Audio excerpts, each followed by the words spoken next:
Cruiserweight fight. These guys look like the heaviest they could come in is at 230. Daniel Scherer.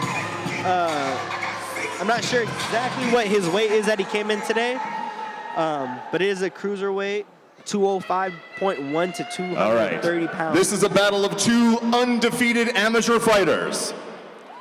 In the blue corner, yesterday weighed in at 227 pounds. He's 28 years old. He fights for Team Asylum in Vallejo, California. He is undefeated with an amateur mixed martial arts record of 3 wins and no losses. Oscar Hernandez. We're pretty familiar with the Team Asylum. We've been Dragon House. His opponent in the red corner, fighting against also them undefeated with a record of 1-0. Weighed in yesterday 209 pounds. That's true. 25 years old, fights for AKA in San Jose. Start here. Daniel Scherer. Moving on to other promotions in their pro career. Now we have an amateur fighter at an AKA, and you guys all know who AKA is. They got the likes of Daniel Cormier, Luke Rockhold, Khabib, Cain Velasquez, the who's who of, top guys from heavyweight all the way down to 185. Or no, 155. Yeah. With Khabib, even though Khabib missed weight, but, he's still one of the best. I can't even pronounce his name. I'm a big fan of him, though. Oh, here we go. They're swinging. Early on exchange. Hernandez is not. Oh, Hernandez throwing a spinning back kick. You don't really see those throws, those kicks from heavyweights. Yeah, definitely from this weight class. Unless you're like a Cain Velasquez, or you're a Verdum who throws, a jumping drop kick. From the start of the match. Yeah. Some giant Brazilian guy who just is agile, very agile. Now Daniel Scherer looks like knows what he wants to do. It looks like he wants to take Hernandez down. He's got good pressure right now in the cage, but Hernandez is doing a very good job of keeping that overhook and control. Right now he's fighting for an underhook, but I think he has his wrist caught at the moment. Oh, that might not have. Oh, okay, there you go. And Daniel disengages.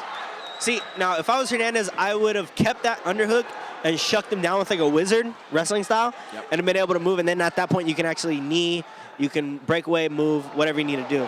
And nice shots, and actually a very nice shot by Daniel, and nice punches thrown and that were landed within that exchange. Quite a mix-up right there you witnessed. Okay, another reset. He didn't dedicate straight to that shot. Oh, big shot by Hernandez. 2 of them landed. It looks like Daniel's cool. He's good. Daniel's hands are nice shot. That was beautiful. That was a textbook double leg. He waited for him to throw a big overhand right. He changed drop position. Now he's in mount. And like you mentioned before, he made his transition during the shot. Now, that's the key. That's the key. When you are a wrestler and you're making that transition in the middle of a shot, you have to make that transition as you're in the middle of taking the guy down. You can't land in guard, because if you get a guy that's really good in jiu-jitsu, he's going to keep you there. And guard is not the best place to do it unless you're a Tito Ortiz or Mark Coleman. That's true. Not a lot of people are that talented at ground and pounding strictly from the guard. Now that was a good first round. I'm going to have to give that one to Daniel Scherer with a takedown. But Hernandez landed some great shots against Daniel. Right out of the start of the round. Shots. Yeah, that's completely true. Good stand-up from Hernandez.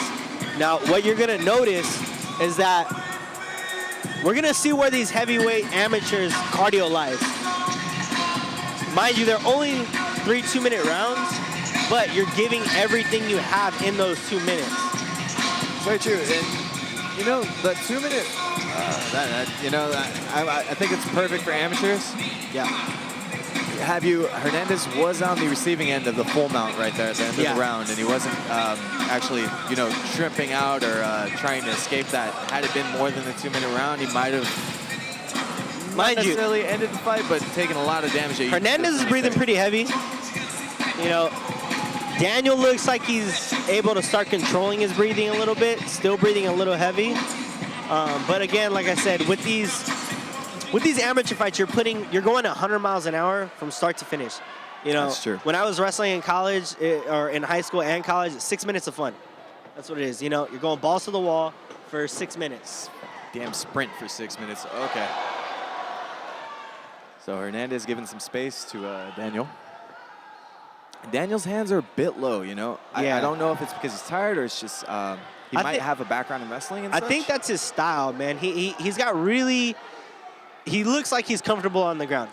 He's got a nice, There you go. Nice double shot. You good, see great the- transition. Yeah, complete transition. Didn't get rolled over even though Hernandez was going for like a double butterfly sweep or just...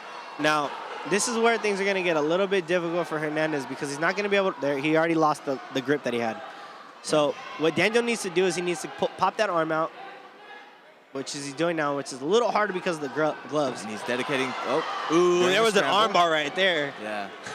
Nice scramble right there. Daniel's hands are low again. There you go. Hernandez, I think he senses it for the stand-up. And Oh, Daniel landed a nice 2 shots. right hand from Hernandez. Another right hand. Oh, Another and double again- leg. Hernandez going for around the waist. I couldn't tell you what that is. I'm not a complete wrestler. I was halfway double leg. I mean, if I would call it anything, it was kind of like he got tagged a couple times and just changed levels. Hernandez doesn't have the best takedown defense. Yeah, that So, habit. you know, and here we go, Daniel. Ooh, nice knee to the body. That was nice. Hernandez pressed on the fence. You heard the 10-second marker right there. What he can do is wait out the round or try to fight to get back up. But at this point, the takedown's solidified in points for this round. I agree. Now, again, I'd have to give this one to Daniel just for the takedowns alone and the fact that he controlled the round at the end. Hernandez is getting up a little slow at the end of this round. That's true. It takes a lot more effort to keep yourself protected on the bottom of the receiving end. Any half guard, side control, full mount, and such. Now, if you're in Oscar Hernandez's corner, what are you telling him right now? What do you see as far as holes in the game of Daniel? You know, to be honest, at this point, he's losing, so I would say go for it. You know, go for it. You have 2 minutes to knock this dude out. 2 minutes. You already lost round 1 and 2. And you know, with me, when I used to corner guys, I'd be honest, you lost that round. You lost this round. You have 2 minutes to knock this guy out or TKO him or finish him. Doesn't look like Hernandez is going to submit him, so he's got 2 minutes to knock him out. I would agree. His stand-up is landing. I mean, you notice the habits of Daniel. He's waiting for the shot. He is timing them perfectly. Yeah. During the barrage, he's gotten 2 successful, really deep double legs and rode out the entire round for those. I would tell Oscar to try to time maybe an overhand or a nice cross. Now, what I would suggest Hernandez to do in the future is to, because he doesn't have the greatest takedown defense, is to lower his stance. Yes. He needs to get a little bit wider of a stance and lower it down instead of standing so straight up. That's what's making him susceptible to those takedowns, and Daniel just being able to change levels and take him down like that. Maybe develop the habit of working from a whizzer of an underhook or fighting for the underhook straight from the double leg shot. The thing is if you have to have amazing takedown defense to be able. Oh, there he goes. Daniel's getting a little confident with the striking. That's true. His corner is probably...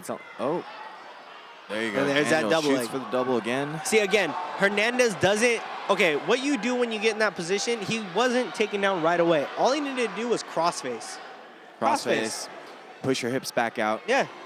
And with that crossface, you're gonna stop the forward momentum from your opponent, and he's not gonna push as hard because he doesn't want the face to get ripped off That's from true. that crossface. Body goes where the head is. Exactly. And at that point, when you make that space, all you do is drop that underhook, cow catcher him over, and Hernandez is on top. I mean, it's easier said than done, but it's better than getting taken down and putting straight to your back. That's true.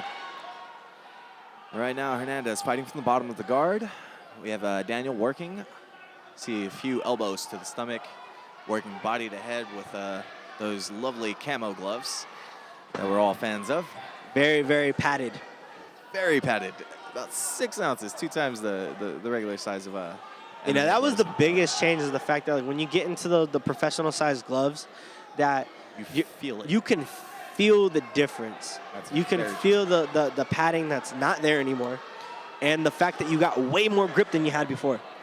Yeah. All right. Now, so, Daniel needs to pass. Well, there's 10 seconds left on the clock. Oh, there he goes. Left. That's kind of hard to get a submission from the bottom as well. Yeah. Hernandez looks like a guy that just wants to bang. He wants to go out there, throw some leather or pleather. That's why a lot of these kids get into the cage, you know? Yep. Well, there's Hernandez getting up a little slow, but hey, good job to both of these warriors, both of these athletes. They did a tremendous job. Take a lap, guys. Put your hands up. Congrats to both these guys.